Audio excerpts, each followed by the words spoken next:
Hello, Missouri citizens. This is Lisa Panett here, and I am talking to you today about SB 564. This is the bill that our senators last week, actually we had some that filibustered, but then they passed this horrible electric bill. I am trying to talk to you personally because our elected representatives are not doing their due diligence. They are not representing us, even though they tell us they are Republicans and that they are fiscally conservative. This bill is anything but fiscally conservative. So I want to tell you what SB 564 does. This is going to raise all of our electric rates. So when they tell you, oh, no, this is actually reducing the rates, the very first thing you need to know is that Ameren wrote the bill. If Ameren wrote the bill, do you think they wrote a bill with all their high-paid attorneys to pass a bill that would mandate them to take in less money? How likely do you think that is? Don't you think it's much more likely that they are going to be raising the rates? Right now what we can do is actually look at legal language. In this bill, yes, they do cap the general rate at 2.85. What they're not talking about are all the additional increases that they have in this bill. So our bill used to be quite simple. Here I have my bill, but it used to be just one line on your usage. Now we actually have 5 different places where they are charging us.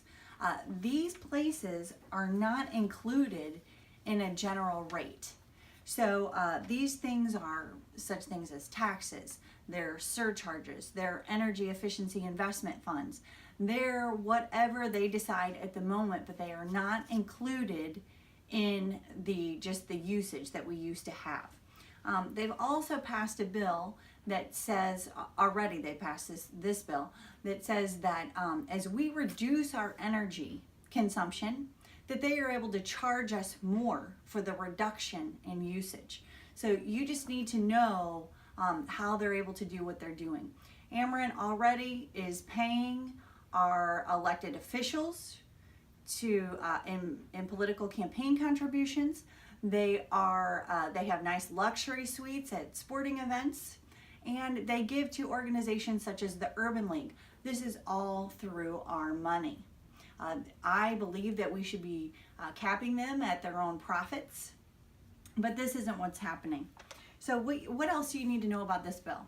Well, we're mandating millions in solar. And even though we're mandating the solar, our money gets to go to adjacent states. So it's not kept here. Also, this does not include an opt-out for smart meters.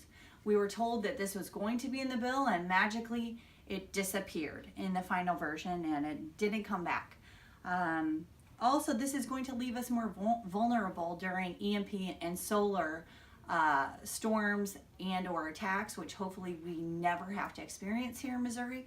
But if we do, this system leaves us more vulnerable than the current system.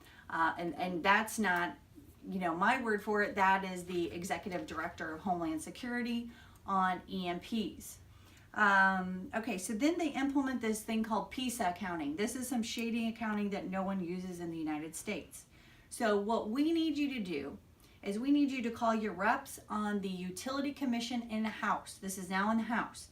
And we need to tell them, no, do not vote for this, especially Jack Bondon, Bill Kidd, and Lyndall Fraker, because they have not committed to us one way or another how they intend to vote.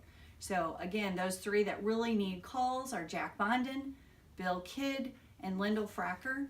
And secondly, we need everyone to show up at the Capitol in Jefferson City this Wednesday, February 21st at 5 o'clock. We need you, the citizens, to do what our elected representatives called Republicans are not doing, and stand in the gap. Please come, show up, and say, we are drawing a line in the sand to you Republicans. You will not tell us one thing and do another. Thank you. Subscribe to my YouTube channel, and these are the numbers that you need to call to tell them you're against the bad electric bill. Thank you, citizens of Missouri.